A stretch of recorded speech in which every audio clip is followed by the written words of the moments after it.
This is a story about an Idaho guy that goes to Wyoming looking for a job.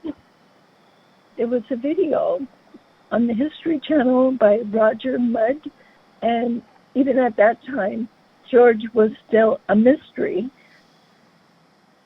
Why did he go to Wyoming? Why did he do that? One of the issues you come across when researching the Johnson County War is knowing which sources to trust. For the people involved, this was a bitter personal conflict. It can be tough to filter through all the finger pointing and propaganda. We need a credible, objective, outside source. And one of our best bets is this man, George Dunning. Now, odds are you've never heard of him. In fact, this is his only known photograph. But George's story and his 44-page handwritten confession might give us our best chance at uncovering the truth behind the Johnson County War.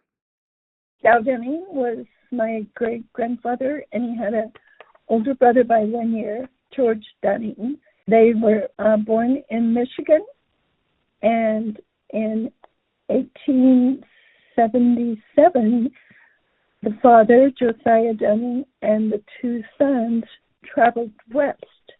The Homestead Act was encouraging people to leave the east and travel west. And so they got as far as Idaho. Josiah Dunning, he had 1 year's training as a doctor. So when he came west, he practiced as a doctor. He died at this ranch called Wickahomie that was built by his son Dow.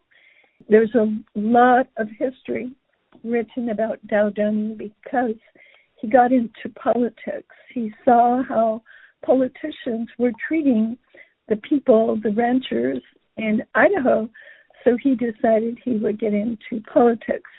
So there's really a lot of great things written about him. There is just a minute amount of information about George. George moved around a lot. He worked on ranches. As far as we know, he never had any property. He owned a ferry boat, and that was one of his jobs. He worked in mines. And I think the last thing that I read about him was he was a caretaker on a ranch. Everybody knew him, it seemed like, but he never married. I would say there weren't very many people in Hawaii County in the early 1900s, because even now there still aren't very many because it's so desolate. Beautiful, but desolate. Way back in the early days, this was early 1900s, the schoolhouses in Hawaii County were really far apart. And kids had to travel a long way to get to the schools. And there were a lot of rowdy boys, and they had a reputation of chasing off the school teachers. I suspect most of the school teachers were young women. And so they would come in and just cause such a ruckus that the teacher would leave. So the families got together, approached George, asked him to be the school teacher. He agreed. And so he was at the schoolhouse when all the kids came. The rowdy boys showed up. They didn't take off their spurs or their chaps or their hats. They were just thinking school was going to be dismissed really quickly. And George was at the back of the school welcoming. He walked to the front of the schoolhouse, drew a picture of a bird flying, put an eye on it, and then walked back to his desk and quickly turned around and shot the bird through the eye.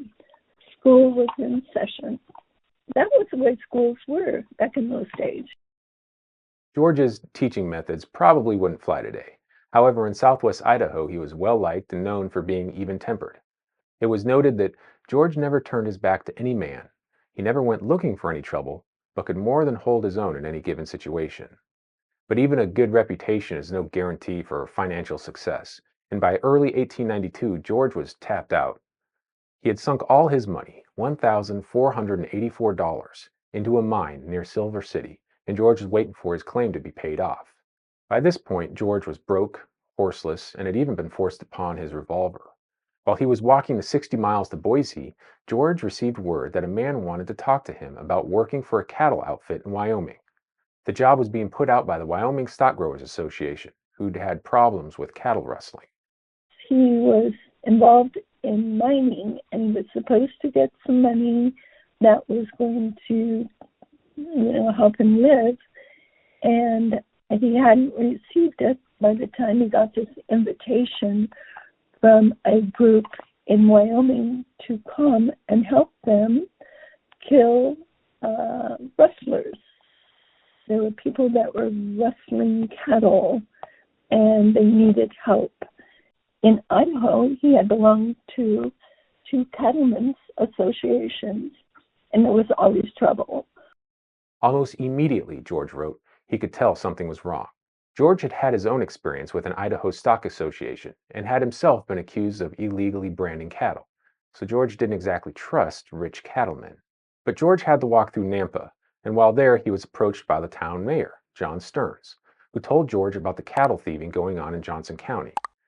George had to go handle his business in Boise, but he told Stearns he would meet his associate back in Nampa in a few days. A few days later, George was introduced to Hiram Ijams, secretary of the Wyoming Stock Growers Association. Ijams was at the top of the WSGA and Livestock Commission leadership and intimately knew the inner workings of the association. Inside Mr. Stearns' Nampa office on March 7, 1892, in an attempt to recruit George, Hiram Ijams would bear the WSGA's darkest secrets. Ijams began the interview by telling George about the cattle rustling that was hurting the association's business. According to George, Mr. Ijams said the Stock Growers Association had owned stock on the range too long to be run out of the country by an outfit of thieves, and if it was necessary, the association would fight the thieves until the last one of them was wiped out of existence. The conversation then took a more sinister tone. Mr. Ijams confessed that the association had spent thousands hiring men to kill off the thieves, but the killings so far had not had the intended effect. Mr. Ijams said the Stock Association were mistaken in regard to the effect produced by the killing off of a few thieves by men who were hired by the Stock Association. That instead of terrorizing the rascals, that the thieves were becoming more bold in committing their depredations upon livestock, and that the thieves were getting more on the warpath every day of their rascally lives. Ijams even gives George specific details about a few of the murders and mentions them by name: the hanging of a man by the name of Wagoner, a horseman, and the lynching of Averill and Cattle Kate, and about the killing of Tisdale and Jones last fall, and the assault on Nate Champion and his partner on Powder River last fall. Now, we're going to talk about Nate Champion a whole bunch next episode, and I've already talked about James Averill and Ellen Watson's murder in a prior video, which I'll link to. But it's worth breaking down these other names that Ijams mentioned to George. Wagoner refers to Tom Wagoner. He was a horse trader east of Johnson County who owned about 1,000 horses. According to his wife, early on the morning of June 4, 1891, 3 men claiming to be sheriff deputies showed up at Wagoner's house with an arrest warrant and took him away in handcuffs. Ijams confided to George that the man in charge of the arrest party was Tom Smith, a former deputy U.S. Marshal who had numerous connections in Texas. The warrant that Smith showed Wagoner was fake, which Ijams confirmed to George. Ijams said Smith and party read a bogus warrant to Wagoner and took him a short distance from home and hung him. Wagoner's body was found hanging from a tree over a week after he had been taken from his home. This lynching could have inflamed the locals against the cattle barons, but the problem was that Tom Wagoner was not what you would call a good victim. The newspaper article about Tom's death describes him as not regarded as a very bad man, but was shrewd enough to never let the chance of turning over a dollar go unimproved. He was quiet, avoiding every show of hospitality or good fellowship, and was penurious to an extreme. Tom had actually been indicted for living with his old lady Rosa and having kids with her without marrying her. When the coroner's inquest was held at Tom's house, the same newspaper reported there was not a chair or bed in the house.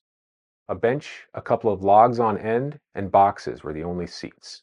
Everything indicated that not a dollar had been spent that could possibly be avoided. The dinner was so rocky that none of the visitors could eat. Everything was squalor and misery and filth.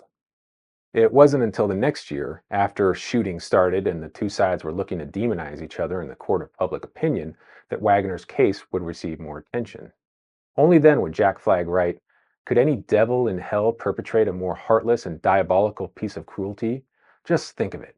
These men coolly, calculatingly, and for a few dollars paid by the cowmen, take a man who has never done them any harm in the world, away from his wife and little children, and strangle him to death. Wagner's lynching was only the first life lost in 1891. On November 28th, Orley Jones, more commonly known as Ranger Jones, was last seen driving a wagon on his way home from Buffalo to buy flooring for his cabin. A couple of days later, John Tisdale was seen in Buffalo, appearing unusually nervous. Tisdale had been a college student back east and had even been Teddy Roosevelt's foreman when Roosevelt owned cattle. But John was nervous about being killed. He was so nervous he bought a shotgun for the trip back to his ranch. On the morning of December 1st, as he passed a gulch, someone began shooting at John. The first round clipped the handle off his revolver, and the second knocked him into the bed of his wagon. He bled to death on his children's Christmas presents. Whoever killed Tisdale led his horses and wagon about a half mile down a gully, where the horses were also killed. A few days later, Jones's body was found, even though he had been killed prior to Tisdale. Jones had been shot in the back 3 times from below as he rode across a bridge. A passerby thought he might have recognized Frank Canton in the area around the time of Tisdale's murder, and Canton was arrested, but was released a couple of days later. Canton quickly left the state, and when additional evidence was located, a $30,000 warrant was put out for Canton. According to what Ijams told George, though, this wasn't a problem. Mr. Ijams said the Stock Association had a great many influential friends all over Wyoming.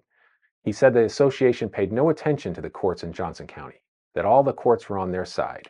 He spoke about Frank Canton being arrested for killing Jones and Tisdale, said the evidence was very strong against Canton, but that Canton's friends were obliged to prove an alibi for him. Said the affidavits in regard to Canton's proving an alibi had been got up to fit the case and were false as far as the truth of the matter was concerned.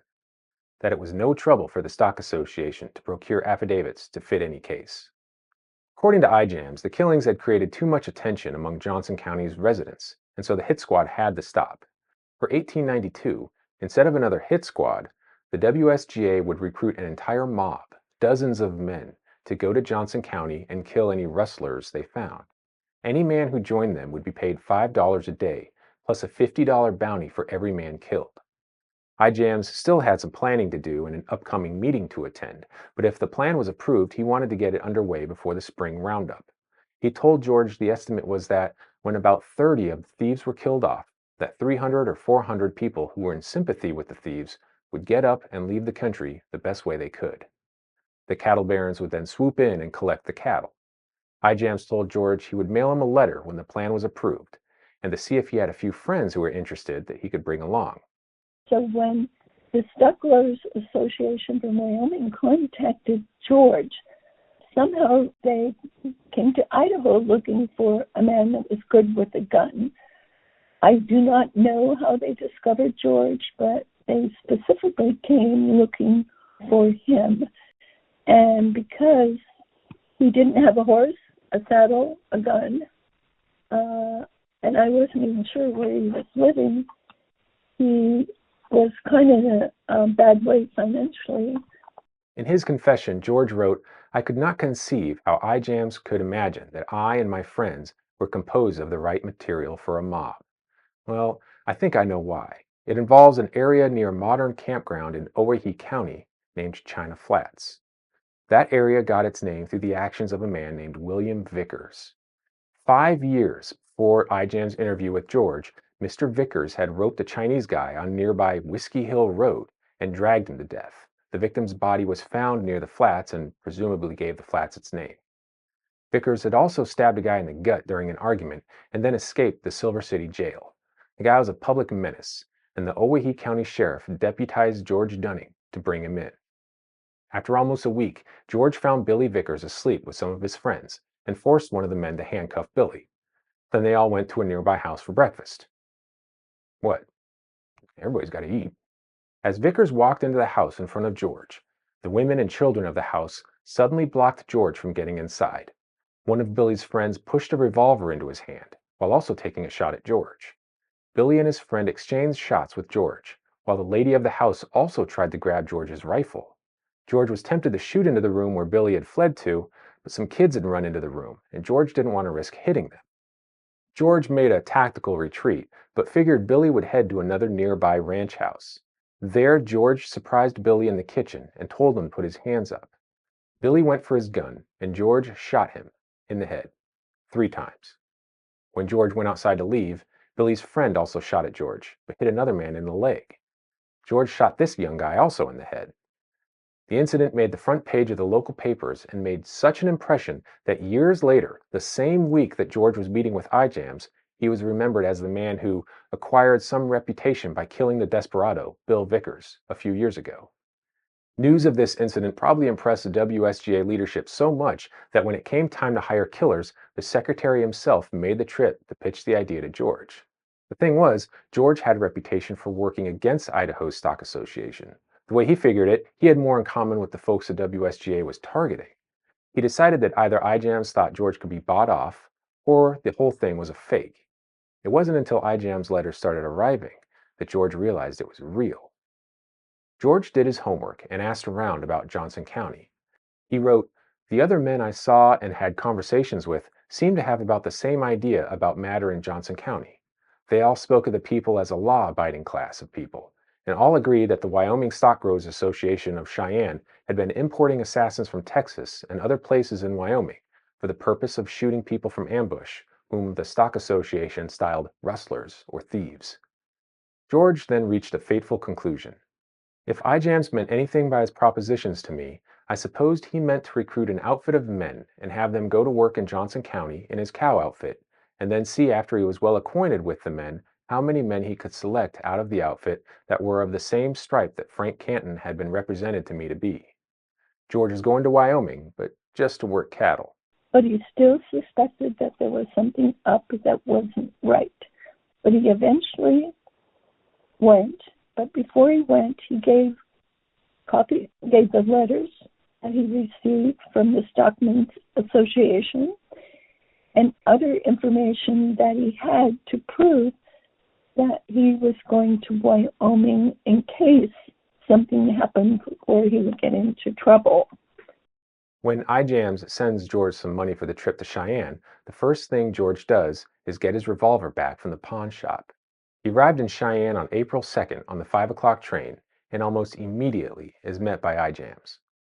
So when George Dunning was hired and went to Wyoming, they met him in this town, got him all set up, a place to stay, a horse, a gun, a hat, I think even a bedroll. They wanted to put him up in a fancy hotel. He refused. He settled for something lesser. He got some clothes.